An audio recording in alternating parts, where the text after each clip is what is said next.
My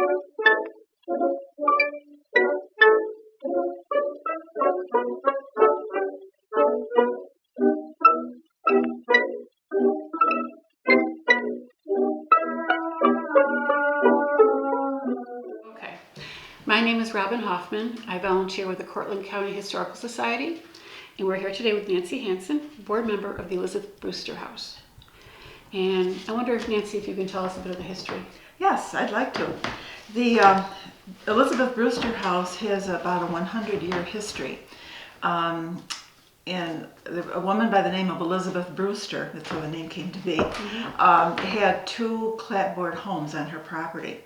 And she began taking in women, this is the late 1800s, when women had no place to go. They were either widowed or had not been married, had no pension, no source of income. So she took them in and cared for them. And then the houses just got too full. So in 1909, Mr. Ebenezer Rainey was a member of the board of managers of this place and trustees, and lived in Homer, and he recognized that something had to be done, so he offered to build a house. So he started the wheels in motion and built the original, the 4-story structure, 3 floors, an attic, and a basement in early 1900s. And in 1910 it was dedicated, and then the house was so popular and people were coming wanting to live there that he realized that more room was needed. So he and another man, Mr. Thurlow Blackman, who was a resident of Homer, agreed to build an addition. So they built another addition. It's a north wing. If you look at the building from its front, it's the wing that goes toward the library to the left. And that added another 14, 15 rooms or something like that. Then in 1950, George Brockway, who began Brockway Trucks here in Cortland,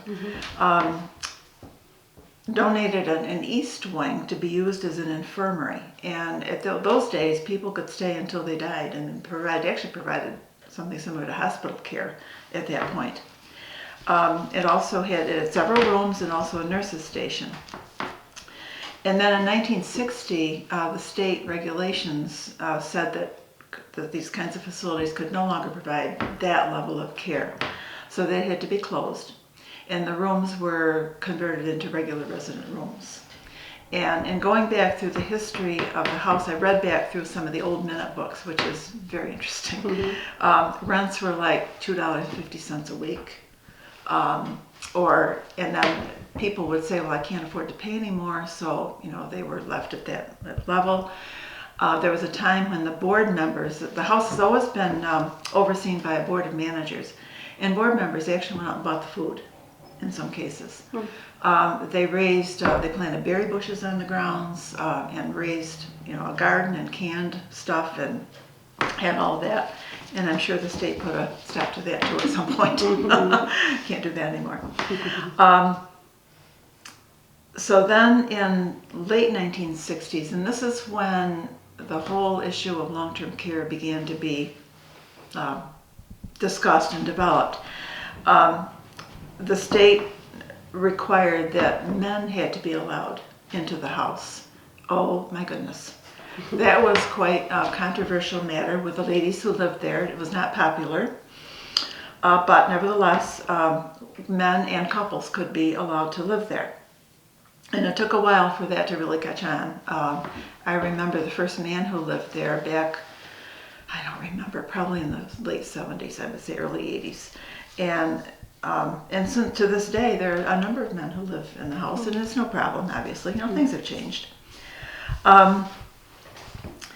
And then part of the history too is that back in those days, it was known everywhere as the home for aged women.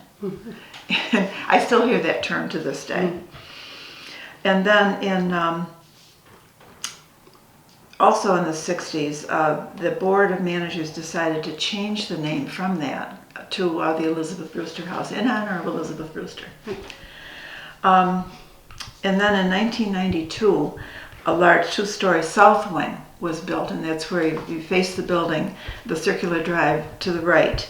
That added some more private rooms, which are suites, and also administrative offices, and then an activity room in the basement was added as part of that expansion. And an elevator, the elevator had to be moved and changed to a more modern elevator. And a patio out and back, and the grounds were groomed and made really look nice. And a lighted parking lot. So all that was in 1992 or sometime thereabouts. The house currently is licensed for 43 residents. That's if all of the suites had 2 people, which they rarely do, but we could have 43 people. In the early 2000s, 2001 or 2, the basement under the original building, which was a stone foundation, you could see the stone work, as part of that foundation. That was renovated and to house a freezer room, food storage, some more offices, a laundry room, beauty parlor, and things down there. So really, and also some closets for storage for the residents for out-of-season clothes or whatever they want to store there. And then in 2008, there was competitive grant funding available through the State Health Department, and the Brewster House was fortunate in being able to get that to make an exercise room. And it's not physical therapy, it's simply exercise, and it's monitored by a staff person. They're state-of-the-art equipment just to keep the arms and legs moving and, so mobility and all of that. So it's been very popular. It's gone very well. And then in about 2012, a capital campaign was initiated to raise funds because the interior of the house needs major renovation. Probably hasn't been redecorated in probably 40 years. So, and they've worked on the upstairs and ripped up all the carpeting, redid the floors, they're beautiful. And then have painted and just updated with new lighting, and in the rooms and as well as in the common areas, the hallways, are the water pipes that go through, and they've boxed those in. So it looks real nice, still allowing for the sprinkler system to function. It must be so much better for the people that are there now, much better for their outlook. Absolutely. Yeah. Absolutely is, yes. And you see people out in the common areas more, they don't stay in their rooms. Some do, but the opportunity is there. But the capital campaign money also allowed us to purchase a bus, which has been wonderful. They have many outings. They've gone to the state fair. They've taken trips to state parks in the area, wherever, go a number of places. And also, if somebody has a need for an appointment and there's no family member available, the bus can be used for that purpose as well. So it's been just a wonderful thing. And then the garage was built using staff labor, volunteer labor, to house the garage, or house the bus, as well as the lawn equipment. So that's been a real boost for the house. Yeah. So now how many people are there currently? 32 or 3 right now. Believe it fluctuates, depending on the population and the needs and whatever. So. Is it a not-for-profit? Yes, it's a private not-for-profit, 501c3. Yep. And you have a lot of local involvement? Yes, the yes. Board and the foundation? Yes, the Board of Managers oversees the operation of the house. It's an active, involved board, sponsoring activities for the residents, like a Valentine's brunch, summer picnic for families, a number of things that occur. It is, it's fun, real fun. And the board's encouraged to get to know the residents, and board members are in and out all the time, talking to residents, and that's a way of identifying needs sometimes the staff might not see. Or a resident may be intimidated to say something to a staff person, but they'll tell the board members. So it's a well-run house. Yeah, it sounds wonderful. And you applied for an enhanced program? We did, and it was denied because the hallways are not wide enough. Yes, it was very disappointing, but we tried. Yeah. And so, yeah. But people can generally stay, they could come back from a hospital stay Yes. if they needed to. Yes, they can stay as long as they're able to ambulate on their own. We can bring in additional help. Families, in some instances, have paid for an aide for some assistance. So, we're very flexible in that area. It sounds wonderful. It is. It really is. It's hard to find a nice, really, truly nice place to Yes. retire to. Yes, Okay. it is. It is. And being in the village of Homer and with a history, and it's where it's located. People walk to the library. They can walk uptown if they want to. Residents can keep a vehicle there if they want to. So we're very flexible. Wonderful.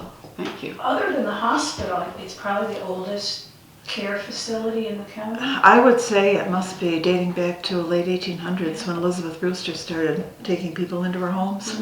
And Yes. do you know why she did that? I think just out of goodness of her heart, she saw a need and felt that that's something she could do, so she did. Does she have any family in there? No, I did some research recently for somebody who was interested in this for some organization she belonged to, and Elizabeth married, I think fairly late in life, William Brewster. And he died, I can't remember the dates now, but he died before she was starting to do this, take in aged women. Is there anything you want to add? I don't think so.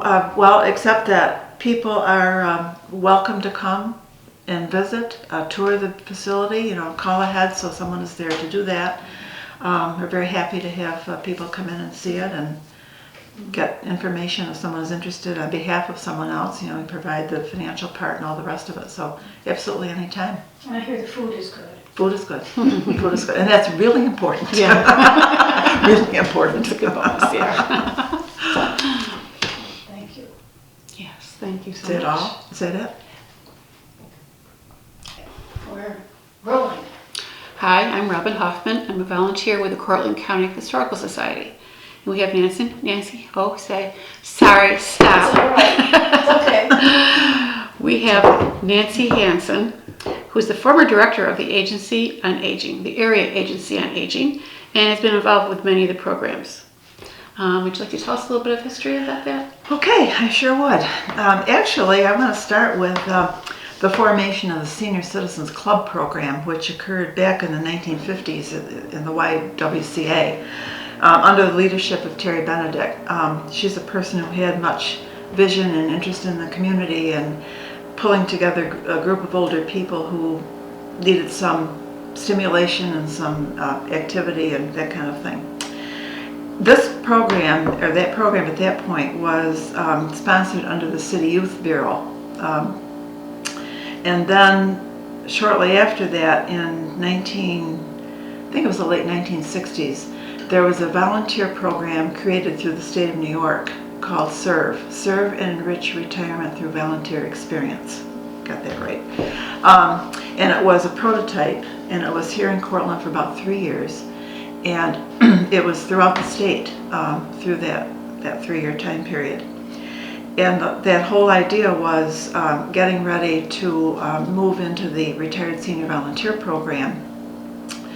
And the counties who did have the SERVE program, I think for the most part, automatically went into the RSVP program, and then other counties were added, over the years. But the RSVP program was an outgrowth of the federal action program. I don't think action stands for anything, it's just action. And part of that program is also was the foster grandparent program, the Peace Corps, VISTA, which is the domestic volunteer program, and RSVP. And it actually started in Cortland in 1972. So it kind of moved from the SERVE volunteer program directly into RSVP, so there really was a seamless transition there. The original 30-some volunteers were transitioned into RSVP, and then it was added, over the years to And the you were point. the first director. Yes, I was the first director in October 1972. Yes. There were, I think, 3 places where volunteers served under the old program: the hospital, the library, and I think a couple of the schools, and I think that was about it. It's expanded, as we all know, throughout the county to a number of agencies, 30-some agencies and 400 and some volunteers over the years. It's a big program, it's a wonderful program, and the whole idea is for people to use their experience and their knowledge and their expertise in serving the community through their retirement years. So then, in 1965, the Older Americans Act was created. That program was also an outgrowth of the War on Poverty, President Jensen's War on Poverty. And again, that was a way to serve people who were in need. At that point, it was authorized in 1965, but it takes a while for things to get moving. After something's authorized, it doesn't happen in a day or two. And in 1974, the nutrition program for the elderly was created, again as part of the Older Americans Act.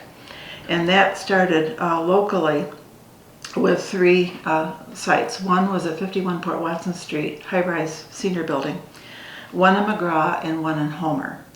And those were all created by March of 1975, I think, 74, 75, somewhere in there.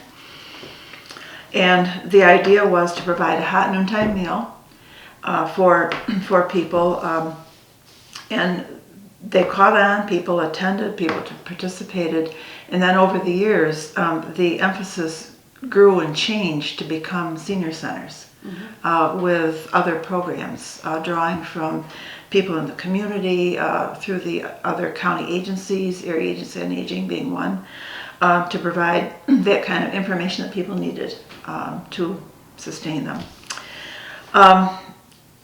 Then in 1976 or 7, other centers were added. Marathon, there was a site in Preble, which didn't last too many years because it consolidated with Scott. Scott was another one, and Willett was Cincinnatus was one, and then eventually that merged into Willett, and those still exist today. And during that time, again, these were sponsored through the City Youth Bureau, which was, just the way it was.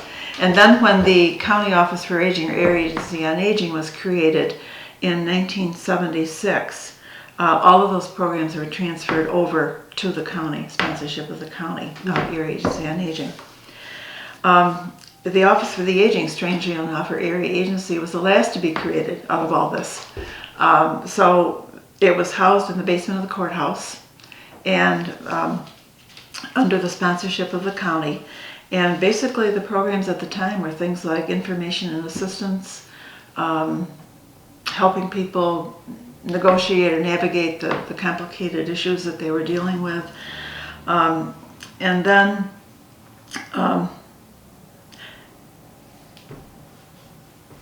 other programs were added as time went by. There was funding available for things, state funding, federal funding. So things like Medicare and health insurance counseling was a big area that was provided. In the meantime, the senior centers were expanding and growing, and programs were being added. I was thinking about all of this, and I remember in Scott, there was a fire in the church, which is where the center was located, burned the church to the ground. Oh. So then, that was sad for the church as well as for us. Mm-hmm. And so the center temporarily moved to the Grange Hall. And then when the church built a new church, then it was moved to that new church and still there. But through some additional funding, we were able to renovate the kitchen and for the church, and so it worked out well. Mm-hmm.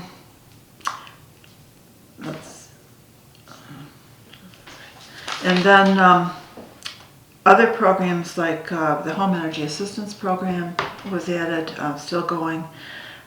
Meals on Wheels were greatly expanded, again because of the aging of the population and a greater need for Meals on Wheels. And the health insurance and Medicare counseling, that just really went busy with that program, because it was a very confusing, difficult issue at the time, and people had a real struggle with that. Tapping into other agencies through information assistance of what other agency had a program that would benefit this older person. The legal services program was started in the early 1980s to provide assistance with legal issues. A lot of it was property disputes, other kinds of matters that people dealt with. At the time, there was a pool of local attorneys who would provide a will for people at no cost, which was wonderful.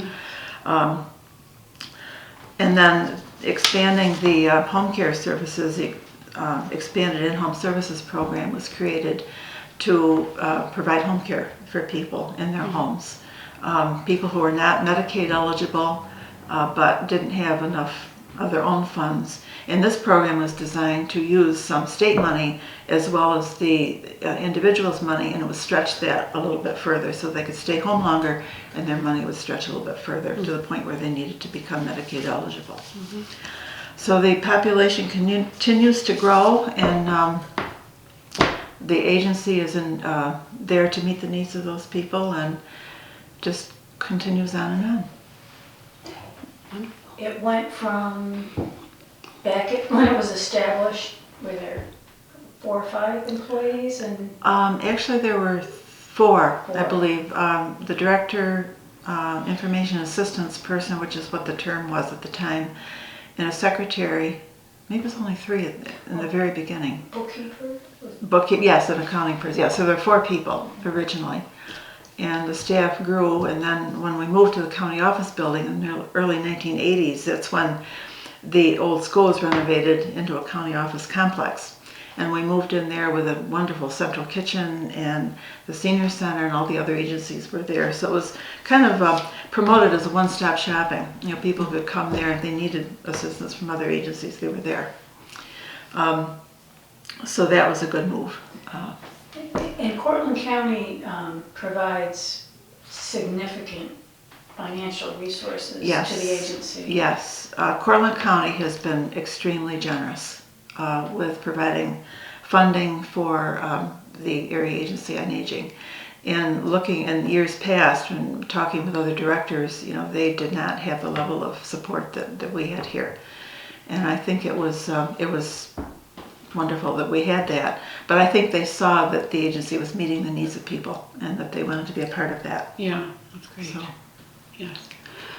Well, I mean, is there anything more that you'd like to add about this? I made some notes, but How was it working with the legislature in the 70s and 80s? very, very supportive, extremely supportive legislature. I remember originally it was a board of supervisors, and then somewhere in the early 70s it changed over to a county legislature. But individuals who were part of that were extremely supportive. You know, they would come in the office and not just for myself but other staff, and see how things were going. You know, did we need anything? And when there were events going on at the senior centers, the representative for that area almost always came and participated in whatever was going on. They were extremely supportive. Not just in money, but in, you know, a presence, being there. Do you have any funny recollection, any Oh, dear. memory of something that happened within the agency that was Well, funny and interesting? I don't know about funny, but I remember when we were moving to the county office building, the senior club program at the time was at 42 Church Street.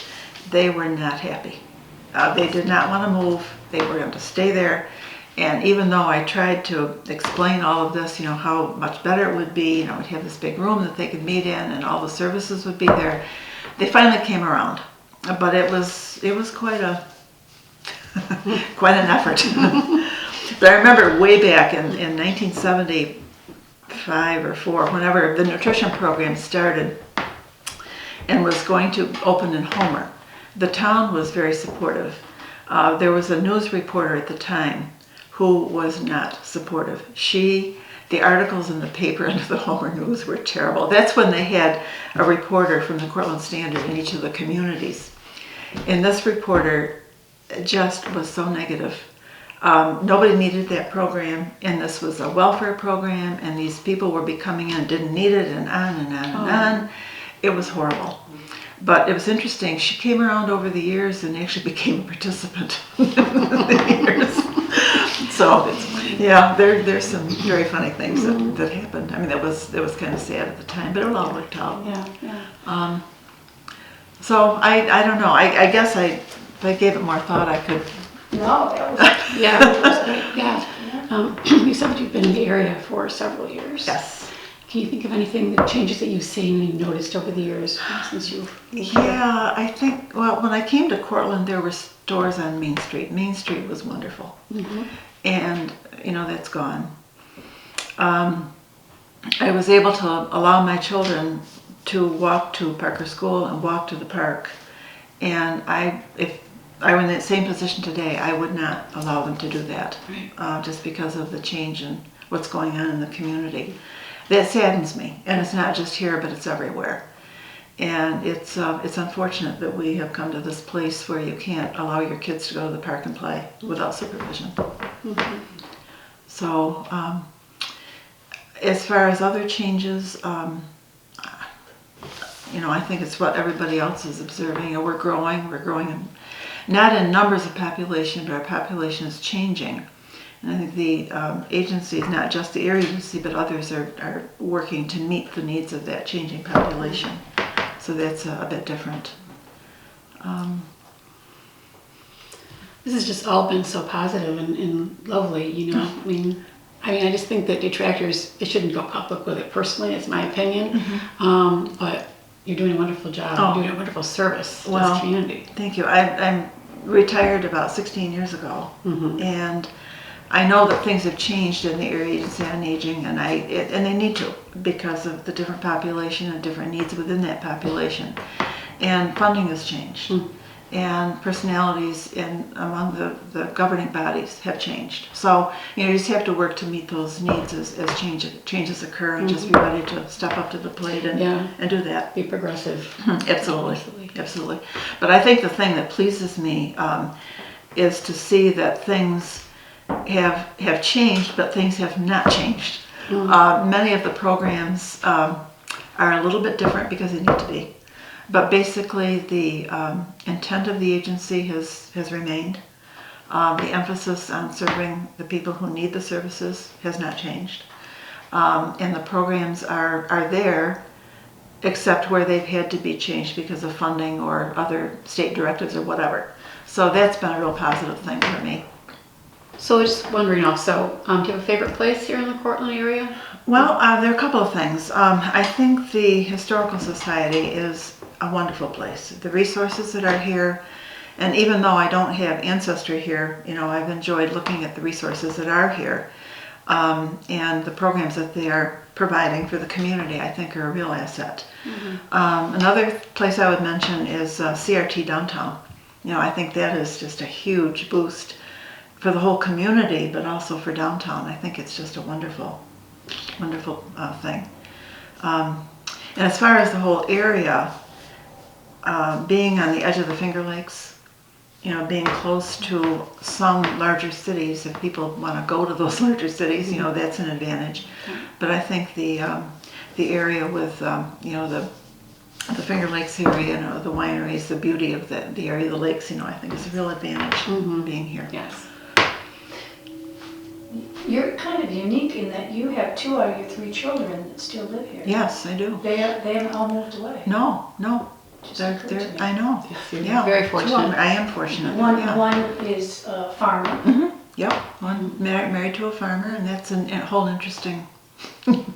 It's great, having not growing up on a farm, but having a farm background with my family, my dad. It's just kind of unique to see that, come around again, and just a good place to be, good life.